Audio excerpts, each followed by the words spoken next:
The New York Jets are supposedly interested in Dante Fowler. Here's why that's a good thing.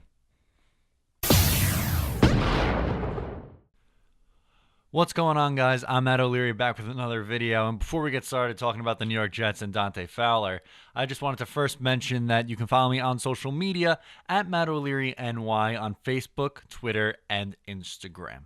So today's topic is going to be talking about New York Jets trades. In the past, we talked about Teddy Bridgewater and why he absolutely should be traded. I still stand by that, and this might come up in this video too. So according to Manish Mehta, I know that's normally in the past not a very reliable source per se, but he has been a lot better lately. He's been pretty solid this year. I'm going to give him a little tip of the cap. He's done a really nice job covering the team so far this year and with his stuff.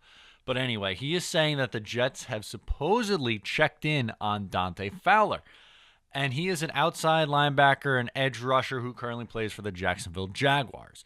And the Jets desperately need an outside linebacker and an edge rusher. They do. Obviously, losing Muhammad Wilkerson hurts. He's more of a defensive end. But the Jets haven't had a strong pass rusher since John Abraham. John Abraham last played on the Jets in 2005. More than a decade ago was the last time the Jets had someone who you really worried about coming off the edge. Sure, you had guys like Shaun Ellis, who I absolutely love, one of my all-time favorite Jets, but he wasn't your prototypical like guy off the edge who's going to get a million sacks. And yeah, you had Lorenzo Malden or Aaron Mabin or Jason Taylor who had like 1 year little flash in the pans like things. And then Calvin Pace and Jordan Jenkins, they're more edge-setting linebackers. Still good, but a different role. They need an edge rusher, and this would absolutely fill that role. He was a former first-round pick. He was selected third overall in the 2015 draft, so obviously a lot of talent there. He missed the all of 2015. The whole season he got injured, and he missed the entire year, but he came back in 2016, piled up 4 sacks, and then after that, this past year, it doubled up to 8 sacks in 2017 with the Jacksonville Jaguars, and he really became a interesting piece of that team. They declined his 5th-year option, so after this year, they could technically franchise him, but they declined his 5th-year option for 2019, and that's why his name has been brought up in trades in the past, and as someone who could potentially be available. But if the Jets are seriously interested in him, and they absolutely should be, they have the package and the assets to get this done. And it's so simple what this deal should be. It should be Teddy Bridgewater. I told you I was going to mention them. Teddy Bridgewater for Fowler and, I don't know, a late round pick, a 5th rounder, something like that, just to get something in return. Because think about it like this. Yeah, I know you're probably just getting maybe a 3rd rounder or a 2nd if you're absolutely lucky for Teddy Bridgewater if you just trade him straight up for a pick.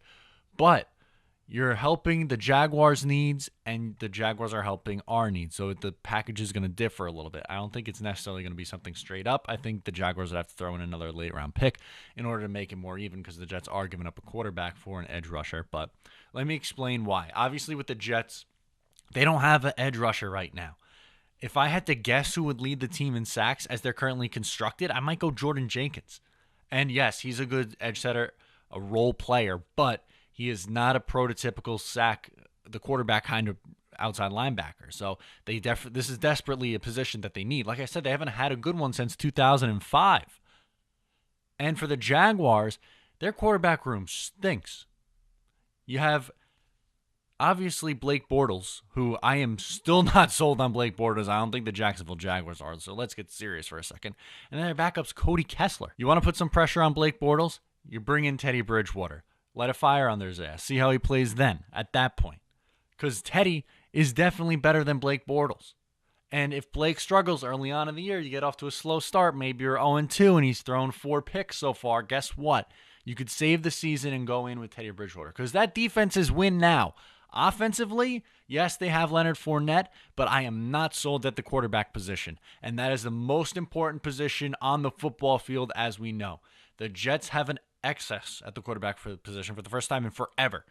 Sam Darnold is the future. Teddy Bridgewater will not be here long term. He is not a long-term solution. Josh McCown, same deal. He's probably going to retire and become a quarterback's coach next year. Sam Darnold's the guy. You have McCown be the backup for this year.